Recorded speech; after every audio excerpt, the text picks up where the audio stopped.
Hi hello good morning. இன்றைக்கி topic வந்து grammar part ஹிந்தியில் பார்க்க போகிறோம். ஃபஸ்ட்டு வேர்டு வந்து கிராமர். கிராமர்னால் ஹிந்தியில் என்ன சொல்லணும்னா வியாக்கரன். வியாக்கரன். நெக்ஸ்ட்டு நவுனுக்கு வந்து சங்யா. சங்யா.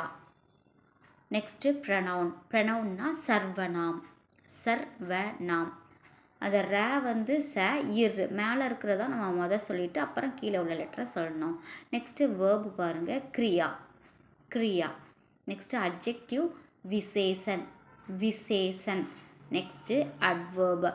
அட்வர்ப்னா கிரியா விசேஷன். கிரியா விசேஷன். நெக்ஸ்ட்டு ப்ரெசன்ட் டென்ஸ்க்கு வந்து வர்த்தமான். கால். கால்னா காலம் டென்ஸ். Next past. பூத் கால். பூத் கால். Next future. பவிஷ்ய கால். பவிஷ்ய கால். தமிழில் இங்கிலீஷில் இருக்கிற மாதிரி தான் ஹிந்திலையும் கிராமர் இருக்குது.